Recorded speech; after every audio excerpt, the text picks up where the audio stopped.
Ibrahim alaihissalam setelah memiliki anak Ismail dan sebelum lahirnya Ishak, jadi Ismail ini masih masa menyusui, masih di bawah 1 tahun umurnya. Datang perintah Allah Azza wa Jal memerintahkan Ibrahim alaihissalam untuk membawa istrinya Hajar ke Mekah. Mekah waktu itu ikhwah-ikhwah sekalian adalah sebuah lembah yang tidak ada kehidupan sama sekali. Kata Allah Azza wa Jal melalui lisannya Ibrahim alaihissalam, ya Allah, aku tinggalkan keluargaku di sebuah lembah, tidak ada tumbuhan, jangankan tumbuhan hijau, tumbuhan mati nggak ada, gersang, nggak ada kehidupan. Tetapi kata Nabi Ibrahim alaihissalam, tapi itu di lokasi rumahmu yang mulia. Jadi Ka'bah itu dibangun pertama kali oleh siapa? Adam alaihissalam dengan anaknya Syith. Kemudian pada saat terjadi banjir besar, kiamat kecil di zaman Nuh alaihissalam, termasuk Ka'bah hancur pada saat itu, tinggal pondasinya. Pondasi Ka'bah ini disebutkan dalam Al-Quran namanya Bakkah. Maka Allah subhanahu wa ta'ala ingin Ka'bah itu dihidupkan kembali. Diutuslah awal kisahnya dengan Ibrahim alaihissalam diperintahkan membawa istrinya Hajar dan Ismail ke lembah itu. Pada saat tiba di sana, Ibrahim alaihissalam tidak bicara apa-apa. Tiba di lembah tersebut, gersang, lalu dia bilang sama Hajar, turunlah wahai istriku, bawa Ismail bersamamu dan saya akan tinggalkan kamu di lembah ini. Hajar bingung, nggak ada instruksi, nggak ada informasi, nggak ada bekal yang cukup. Ibrahim alaihissalam tiba-tiba balikkan untanya menuju ke arah Palestina, mau pulang. Diikuti oleh Hajar, wahai Ibrahim, apakah engkau meninggalkan kami di sebuah lembah, tidak ada manusia, nggak ada pohon, nggak ada hewan, nggak ada kehidupan. Ibrahim alaihissalam cuma bisa netesin air mata, tetap jalan. Diikuti lagi, ya Ibrahim, apakah kau tinggalkan kami di lembah, tidak ada kehidupan, nggak ada manusia, nggak ada batu, nggak ada air, nggak ada pohon, nggak ada hewan. Ibrahim alaihissalam tetap jalan menangis. Yang ketiga kali Hajar bilang lagi, wahai Ibrahim, apakah kau tega membiarkan kami begini dan seterusnya. Tetap saja Ibrahim alaihissalam jalan. Maka Hajar akhirnya Allah SWT berikan ilham dalam hatinya dan bertanya begini, apakah Allah yang perintahkan kamu seperti ini? Maka Ibrahim alaihissalam tidak nyaut apa-apa, cuma nganggungin kepala. Iya, artinya ini memang diperintahkan oleh Allah. Maka jawaban Hajar dengan sangat jelas, kalau begitu tidak mungkin Allah itu membiarkan kami mati. Udah pergi aja Ibrahim, gak apa-apa. Ibrahim alaihissalam pun pulang ke Palestina. Di tengah jalan dia berdoa, ya Allah, aku telah meninggalkan keluargaku di sebuah lembah, tidak ada kehidupan, tidak ada pohon, tidak ada air, tidak ada manusia, tidak ada hewan. Tapi di tempat rumahmu yang mulia Allah, agar dia mendirikan sholat sebagaimana engkau telah perintahkan ya Allah. Maka tolong utuslah kepada mereka orang-orang yang bisa tinggal mendampingi mereka. Karena perintah Allah kepada Ibrahim alaihissalam, tinggalkan istrimu di sana Hajar sama Ismail, pulang ke Palestina. Nggak ada tugasmu tinggal di Mekah. Kita kembali ke Hajar alaihissalam. Hajar waktu itu merasa prihatin setelah Ibrahim alaihissalam sudah tidak kelihatan lagi di jauh padang pasir sana. Teriknya matahari di siang hari luar biasa panas. Air yang diminum tinggal sedikit. Ismail juga butuh minuman. Hajar merasa sebelum malam tiba kesempatan coba cari sesuatu di situ, ada kehidupan, ada pohon, ada manusia kah? Yang paling dekat dengan Hajar waktu itu ada 2 bukit namanya Safa dan Marwa. Hajar naik ke atas bukit Safa. Kita tahu kalau panas matahari yang sangat terik, ada fata morgana, ada kesannya kayak kelihatan air padahal sebenarnya tidak, karena pantulan dari cahaya matahari. Dia naik di Safa, dia lihat ke gunung Marwa, ada air di sana. Maka yang terjadi, Hajar alaihissalam turun dari Safa, di tengah-tengah lembah dia berlari, naik di Marwa, dia lihat kiri kanan gak ada air, dia lihat ke arah Safa, ada air di sana. Diulangin lagi sama dia, turun dari Marwa, di tengah-tengah lembah lari lagi, kemudian naik di Safa, terjadi sama. Sampai 7 kali dia bolak-balik, dari Safa ke Marwa, Marwa ke Safa, terus begitu sampai 7 kali. Terakhir di Marwa dia lihat, oh berarti tidak ada ini. Lalu dia kembali ke anaknya Ismail. Waktu dia kembali ke Ismail alaihissalam, dia kaget, ternyata di bawah kakinya Ismail ada mata air. Ada khilaf di antara ulama tentang dari mana mata air itu. Ada yang mengatakan dari pijakan kaki untanya Ibrahim alaihissalam, tapi riwayat ini lemah. Ada yang mengatakan memang dari sentakan kaki Ismail waktu lagi menangis, itu juga lemah. Yang paling kuat adalah Allah SWT mengirim Jibril dan mengepakkan sayapnya, lalu keluarlah mata air tersebut. Pada saat Hajar tiba, lihat air, dia datangin air tersebut dengan semangat, lalu dia buat bendungan kecil dari padang pasir itu, sambil mengucapkan lafaz yang digunakan dalam bahasa Palestina, bukan orang Arab ya, ini bukan bahasa Arab, bahasa asli orang Palestina. Dia mengatakan zam-zam. Artinya apa? berkumpullah, berkumpullah. Jadi makna Zam-Zam itu sebenarnya. Maka dia bilang Zam-Zam, ditutup sama dia. Kata Nabi SAW, semoga Allah merahmati ibunya Ismail. Kalau dia tidak bendung, maka Zam-Zam akan menjadi lautan yang luas. Tapi kekhawatiran seorang ibu takut airnya habis. Tapi kalau dia biarin, udah jelas berkah dari Allah. Jadi lautan yang luas. Bayangkan sekarang miliaran orang yang minum gak habis-habis gitu. Baik, akhirnya pada saat itu kejadian terjadi di jazirah Arab yang lain. Tepatnya di negeri Yaman, ada bendungan namanya Bendungan Ma'rib. Terkenal sekali negeri Yaman. Surah Saba menjelaskan masalah itu. Karena mereka kufur terhadap nikmat Allah, bendungan itu Allah hancurin, sehingga akhirnya di sisi barat dan timurnya negeri Sabak dulu ini penuh dengan, semua di sisi baratnya pohon buah-buahan, di sebelah timurnya semua jenis sayuran ada, kaya raya mereka. Tapi karena mereka kufur, Allah hancurkan bendungannya, lalu Allah ganti dengan pohon-pohon yang berduri. Ringkas cerita, keluarlah suku-suku Arab dari Yaman pada saat itu, dan waktu itu tidak ada suku Arab kecuali di Yaman. Mereka keluar menuju ke negeri Syam. Jadi mereka mau menuju ke negeri Syam. Di tengah-tengah jalan itu ada kota Mekah. Mereka lewatinlah jazirah Arab itu menuju ke negeri Syam, karena negeri Syam ini subur. Mereka mau pindah ke sana gitu. Ternyata lewat di dekat lembah Mekah, mereka temukan di atas lembah Mekah itu ada banyak burung berputar-putar.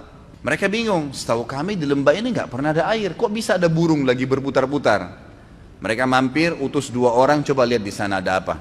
Mereka kaget, mereka temukan Hajar dengan anaknya Ismail alaihissalam duduk di sebelah mata air Zam-Zam. Mereka mengatakan, kami ingin tinggal di sini, suku kami cukup besar. Tidak disebutkan jumlah mereka, tapi yang jelas ratusan orang pada saat itu, satu suku semuanya pindah dari Yaman ke negeri Syam. Dan ini hasil dari doa Nabi Ibrahim alaihissalam yang berdoa minta diutus kepada Hajar dan Ismail orang yang bisa hidup bersama mereka. Dan suku ini bernama suku Jurhum. Keluarlah suku Jurhum ini terus masuk, kemudian pamit dengan Hajar, wahai ibu, kami ini adalah suatu suku yang besar dan kami keluar dari negeri Yaman, tapi kami nggak punya tempat tinggal. Bisa nggak kami tinggal di sini? Nanti kami bentuk komunitas, kami punya peternakan, kami juga ahli perkebunan, karena mereka memang ahli perkebunan di Yaman, gitu kan? Kami akan buat dan kami akan bayar upeti. Yang penting kami bisa hidup dekat mata air ini. Kata Hajar, baiklah. Maka spontan pada saat itu terbentuk komunitas kota Mekah. Mereka membangun rumah, mereka sudah bawa peternakan, unta, sapi, kambing dibawa dari kampungnya Yaman. Terus mereka juga sudah mahir bercocok tanam. Ringkas cerita, menjadi rapilah Mekah itu, mulai ada penghuni. Pada saat itu Ismail alaihissalam tumbuh besar di tengah-tengah suku Jurhum. Ismail alaihissalam bukan orang Arab, karena beliau dari Ibrahim alaihissalam orang asli suku Babilonia dari Irak. Ismail berbaur sampai besar dan menikah dengan anak kepala suku Jurhum. Setelah menikah, tapi tidak disebutkan di sini prediksi umurnya Ismail alaihissalam, maka datanglah Ibrahim alaihissalam diperintahkan oleh Allah SWT untuk mengunjungi Mekah. Beliau datang mengunjungi istrinya. Tapi pada saat itu yang saya dapat dalam buku sejarah adalah setelah Ismail menikah dengan anak kepala suku Jurhum. Datang dan Ismail ini sangat gemar alaihissalam berburu. Maka dia pun lagi keluar berburu. Ibrahim datang ke rumahnya lalu bertanya pada istrinya dari belakang pintu, di mana suamimu? Dikatakan lagi pergi berburu. Berapa lama kira-kira biasa dia berburu? Ya sekitar sebulan baru kembali. Kemudian kata Ibrahim, bagaimana kehidupan kalian? Istrinya mengeluh, hidup kami susah, hidup kami nggak enak, hidup kami gini. Tidak pernah lisannya mengatakan alhamdulillah. Tidak pernah ada pujian Allah. Maka kata Ibrahim, kalau suamimu kembali titip pesan bahwasanya ada seseorang yang bernama Ibrahim mencari dia dan suruh dia mengganti tiang pintu rumahnya. Pulanglah Ibrahim alaihissalam setelah ketemu Hajar beberapa hari, lalu kembali lagi ke Palestina. Ismail alaihissalam kembali, lalu kemudian Ismail pulang ke rumahnya, tanya istrinya, siapa yang datang? Oh, ada tamu namanya Ibrahim. Apa yang dia bilang? Dia tanya masalah-masalah kita di sini, lalu saya menyampaikan keluhan-keluhan kita semuanya, keadaan kita di sini. Lalu apa pesan dia? Dia katakan, gantilah tiang pintu rumahmu. Kata Ismail, itu ayah saya Ibrahim, dia seorang nabi dan dia memerintahkan saya untuk menceraikanmu, maka saya akan antar ke rumahmu. Diceraikanlah istrinya yang pertama. Beberapa bulan setelah itu datang Ibrahim alaihissalam kedua kali, ternyata Ismail lagi berburu lagi. Kemudian dia datang, ternyata Ismail sudah menikah dengan anak suku Jurhum yang lain. Lalu Ibrahim bertanya, bagaimana kabar kamu, di mana Ismail? Dia bilang, suami saya lagi berburu. Bagaimana kehidupan kalian? Istri yang kedua ini semuanya pujian kepada Allah. Alhamdulillah hidup kami cukup, alhamdulillah kami bahagia, alhamdulillah begini, selalu muji Allah. Maka kata Ibrahim alaihissalam, kalau suami kau kembali, katakan ada tamunya datang bernama Ibrahim, dan sampaikan agar dia mempertahankan tiang pintu rumahnya.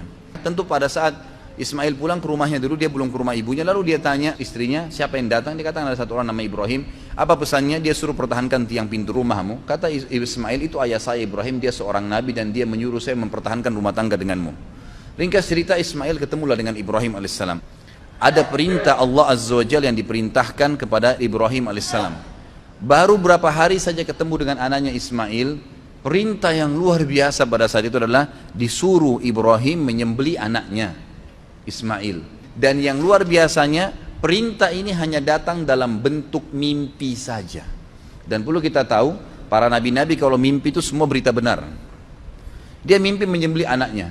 Lalu Ibrahim alaihissalam dalam surah Anbiya, dalam surah Ibrahim diceritakan, dia berkata kepada Ismail, bahwasanya saya melihat dalam mimpi saya menyembelih kamu, bagaimana pendapatmu? Maka Ismail menjawab dengan sangat santun, sangat baik, wahai ayahku, lakukanlah apa yang sebenarnya kau diperintahkan dan kau akan dapat saya termasuk orang-orang yang sabar. Akhirnya Ibrahim dan Ismail AS sepakat, ayo dah kita jalani apa perintah Allah. Dua-duanya pergi sampai ke wilayah Mina. Pada saat itu datanglah Ismail dan Ibrahim AS di 3 titik di dekat gunung Mina yang sudah diperintahkan oleh Allah dalam mimpi untuk disembelih anaknya Ismail. Dia melihat syaitan datang mencoba mengganggunya, lalu Ibrahim AS melempari 7 kerikil kecil ke arah syaitan tersebut sambil membaca Bismillahirrahmanirrahim Allahu Akbar. Di titik 1 syaitannya pergi, di titik 2 kemudian dia datang lagi, dilempar lagi, titik 3 juga begitu. Akhirnya setelah 3 kali dilempar tidak datang lagi syaitannya. Kemudian sampai di tempat sembelihan, kata Allah Subhanahu wa taala, falamma tallahu lil jabin. Pada saat Ibrahim sudah meletakkan leher anaknya, pedangnya sudah diangkat dan sudah diayunkan, Ismail sudah pasrah, Ibrahim alaihissalam sudah pasrah, jadi tidak setengah-setengah. Dan ini kita perlu juga ambil pelajaran di sini, ikhwah akhwat sekalian. Cobaan Allah SWT itu kadang-kadang diuji iman kita sampai titik terakhir. Pada saat sudah betul-betul pasrah, diangkat pedang, dia sudah akan sembelih, ditahan pedangnya oleh Jibril alaihissalam, lalu kemudian digantikan dengan sembelihan yang agung, maksudnya seekor domba yang besar. Lalu Allah mengatakan, ya Ibrahim qad saddaqta ru'ya. Hai Ibrahim, kau sudah percaya mimpi yang telah kami kasih, maka kami akan gantikan kamu dengan sembelihan tadi. Digantilah sembelihan tersebut. Lalu kemudian Ibrahim dan Ismail AS diperintahkan oleh Allah setelah itu membangun Ka'bah. Maka Ibrahim dan Ismail pun membangun Ka'bah di pondasi yang sudah ada dibangun oleh Adam dan Syith alaihimussalam semuanya. Kemudian pada saat selesai bangun Ka'bah, kata Ibrahim AS kepada Ismail AS, coba carikan saya batu yang kuat agar bisa bangunan ini kuat pondasinya, karena memang bangunan ini tadinya didirikan dari tanah liat yang dibasahkan lalu dikeringkan lalu kemudian disusun, jadi mudah runtuh. Maka Ismail pun alaihissalam keliling di sekitar padang pasir situ mencari. Tak lama kemudian dia bawa datang Hajar Aswad. Hajar Aswad ini tadinya warna putih terang, tapi karena dosanya anak Adam jadi menjadi hitam. Diturunkanlah, kemudian Nabi Ismail AS membawa dengan bentuk warna hitam. Kata Ibrahim, dari mana kau dapatkan? Dia bilang, dari Allah turunkan kepada saya. Lalu dinaikkanlah batu tersebut, ditaruh di posisi sekarang Hajar Aswad. Setelah selesai, Allah Subhanahu wa taala menyempurnakan, berkata kepada Ibrahim melalui Jibril alaihissalam, perintahkan wahai Ibrahim seluruh manusia di muka bumi agar haji. Dalam riwayat sahih kata Ibrahim alaihissalam, sampai di mana suaraku ya Allah? Nggak bisa, suaraku nggak mampu nyampein ke seluruh pelosok muka bumi ini. Kata malaikat Jibril, ma'alaika illal balagh, tugasmu hanya menyampaikan. Maka Ibrahim alaihissalam pun mencari gunung tertinggi di Mekah pada saat itu. Sebagian ahli sejarah mengatakan di Jabal Rahmah yang ada di Arafah. Tapi ini sebuah athar, tidak disebutkan tentang kesahihannya. Ada yang beriwayat mengatakan naik di atas Ka'bah lalu berteriak, mengatakan, wahai sekalian orang-orang yang beriman, berhajilah. Dalam riwayat ini dikatakan suara Ibrahim alaihissalam dibawa oleh angin ke seluruh pelosok muka bumi, dan semua orang beriman dengar dan kemudian mereka datang. Bahkan Allah SWT menceritakan datang orang-orang tersebut sampai dhamir. Pakai dhamir itu artinya unta-unta yang kurus karena jauhnya mereka jalan. Datanglah mereka dalam ibadah haji. Lalu rangkaian semua tadi yang dilakukan Ibrahim AS dengan keluarganya menjadi rangkaian ibadah haji.